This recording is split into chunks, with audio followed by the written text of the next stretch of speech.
Sogipa vers le retour des vieux démons. La Sogipa, société minière des palmiers à huile et EVA dans la tourmente.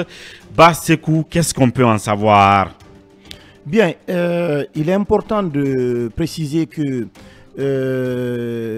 au cours de cette enquête, nous avons parlé avec toutes les parties, la direction générale, les planteurs, les travailleurs pour procéder à un recoupement des informations que nous allons donner dans cette émission.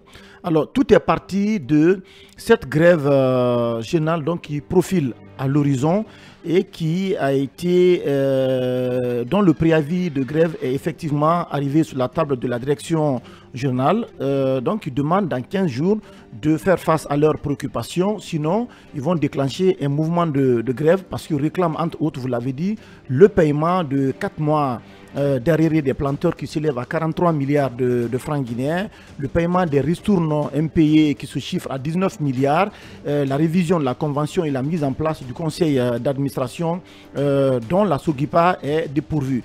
Mais bien avant cela, dans votre introduction, c'est important de rappeler que le chef du gouvernement, le Premier ministre, a effectivement rencontré ici à Conakry les représentants des deux unions des planteurs Benso et Nyekoro. Au terme de cette rencontre, le Premier ministre chef du gouvernement a pris l'engagement, a donc instruit son ministre de l'Agriculture à effectivement payer 10 milliards sur le compte du crédit du FODA, le Fonds d'appui au développement agricole, pour soulager les planteurs. Pourquoi les soulager? Parce qu'en réalité, la nouvelle équipe qui a été installée, il s'agit du directeur, il s'agit de Fodé Mourana Souma, qui est donc avocat et ancien inspecteur de la Banque centrale, et ces deux adjoints ont hérité de cette situation-là. Il s'agit d'une dette... C'est une situation qui prévalait avant le CNRD, avant le coup d'État. Avant le CNRD. Donc c'est important de rappeler qu'à la prise du pouvoir par le CNRD, la situation était très tendue à la Sogipa, puisqu'il y avait des mouvements sociaux en cascade, les travailleurs, les planteurs, les transporteurs étaient tous mécontents de leurs conditions de travail et de vie. Donc après un examen de la situation, il y a eu des interpellations devant la CRIEF et finalement l'ancienne direction, je précise, a été démise et poursuivi pour présumer détournement de fonds et tout ça. Le partenaire historique qui est Sokfinko, qui avait un contrat de gestion donc au niveau de la Sogipa depuis 1995, a annoncé unilatéralement son retrait et ainsi qu'avec tous les expatriés. Donc c'est dans ce contexte très sensible que le président de la transition a pris un décret, d'abord pour modifier le statut de la Sogipa en mai 2022, et ensuite il a procédé à la nomination de Fodé Mourana Souma et puis ses deux adjoints pour notamment relever les nombreux défis. Donc c'est important de dire que la nouvelle équipe qui a été installée a pris fonction en juin 2022, au moment où les planteurs, donc qui sont les partenaires privilégiés de la direction, avaient décidé de suspendre toutes les livraisons parce que il y avait une dette de 70 milliards de francs guinéens. Donc c'est les planteurs qui fournissent l'usine en matière première. Donc effectivement. En truc, en huile, en EVA et tout ça. Et tout le reste. Voilà. Donc cette dette-là cumulée. Les plantations, on appelle ça les plantations industrielles. Maintenant, les planteurs aussi à côté, comment dirais-je, les leurs. Ils vendent leur production à l'usine. Voilà.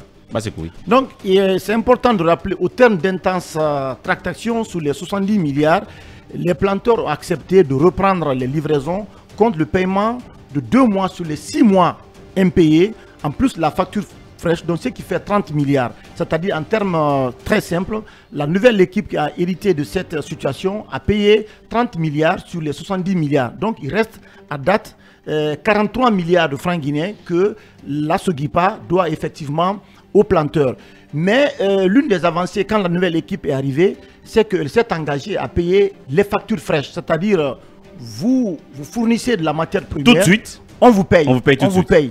Mais puisque l'administration, c'est la continuité, donc la nouvelle équipe s'est engagée à payer les arriérés.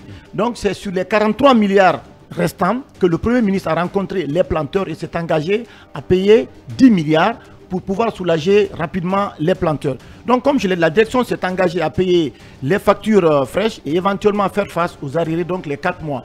Les 4 mois, en réalité, il s'agit, pour être plus précis, des factures impayées de novembre, décembre 2021 et janvier, mai 2022. Donc chaque facture, je crois bien fait, un peu plus de 12 milliards de francs guinéens. Donc à date, c'est ce qui reste à régler. Mais c'est important de dire que sur les 70 milliards, comme je l'ai dit, les 30 milliards ont été payés. Donc la nouvelle équipe a hérité d'une situation assez complexe. C'est important de rappeler. Les dettes des fournisseurs s'élèvent aujourd'hui à 300 milliards, dont 70 milliards des planteurs. Ça, c'est consigné dans le rapport de l'inspection générale des finances qui est passé de ce côté. Vous avez des plantations. Ça veut dire qu'il y a d'autres prestataires. D'autres prestataires également, des transporteurs, des paysans, des sous-traitants. Oui, donc c'est une situation, c'est une longue situation de Maria Massoguipa jusqu'à l'ancien directeur général Béni. Elle est où déjà? On va chercher à le savoir. Et puis... Ah, elle était au Maroc? Au moment du coup d'État. Elle est restée là-bas où elle disposerait d'un important patrimoine spolié à la Sogipa. Bien. Allez. Donc en plus, vous avez aussi des plantations en friche et un abandon dont la paix n'était plus régulière. Le parc industriel, les usines qui étaient en danger, des risques d'arrêt par manque de pièces de rechange, le parc automobile qui était vieillissant et difficile à entretenir, dont les véhicules sont vieux de plus de 10 ans. Il y avait une rupture de confiance aussi entre la société et ses partenaires, les fournisseurs, les salariés, les clients, et même ceux qui avaient en charge sa gestion depuis plus de 20 ans, comme le partenaire qui a décidé de jeter l'éponge avec l'ensemble de ses expatriés. Donc c'est dans ce contexte-là de crise de mouvements sociaux en cascade que la nouvelle équipe a été nommée et a pris fonction effectivement le 20 juin 2022. Alors, la nouvelle équipe, quand elle est arrivée, elle s'est attelée quand même à des réformes. C'est important de rappeler. Le rapatriement de tous les avoirs à la BCRG pour un meilleur suivi par les autorités, la réduction du nombre de comptes dans les banques primaires, la limitation du recours au prêt. Vous savez, avant, les avoirs de la Sogipa étaient dispersés au niveau des banques primaires. Ce qui faisait qu'il y avait une certaine difficulté au niveau notamment de la visibilité, la transparence des fonds. Donc quand la nouvelle équipe est arrivée, elle a décidé de loger tous les avoirs de la Sogipa au niveau de la Banque centrale. Deuxièmement, comme acquis également, c'est le paiement régulier des salaires, des transporteurs et toutes les factures fraîches que j'évoquais tout à l'heure, mais la mise en place aussi d'un comité de direction, des comités techniques agricoles industriels, le recrutement d'un cabinet pour procéder à l'élaboration du manuel de procédure de gestion, la révision du règlement intérieur, mais à tout cela, c'est l'attribution aussi, c'est ce qui est important, du marché de construction d'une nouvelle usine de traitement de caoutchouc de 6 tonnes heure, donc qui va multiplier par 3 la capacité installée depuis 20 ans et qui va tripler les recettes à l'exportation. Mais au-delà de tout ça, il faut dire qu'il y a des problèmes, puisque la Sogipa aujourd'hui, je crois bien, a un personnel de 4050 emplois directs, c'était 4600, donc on a procédé à une réduction du personnel et la Sogipa travaille avec 10 000 planteurs à date.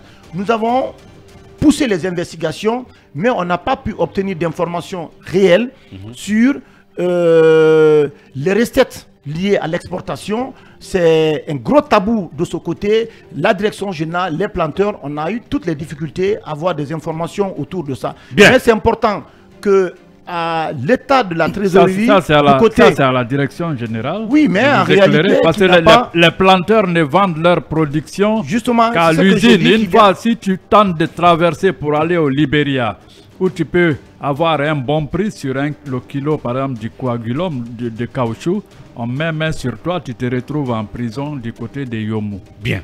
Donc pour terminer, il faut dire que la trésorerie se porte très mal, puisqu'à date, les charges sont nettement supérieures aux recettes. C'est ce qui fait qu'il y a aussi des difficultés aujourd'hui par rapport au respect de certains engagements. Bien. Et la Sogipa, il y a aussi des conflits d'intérêts.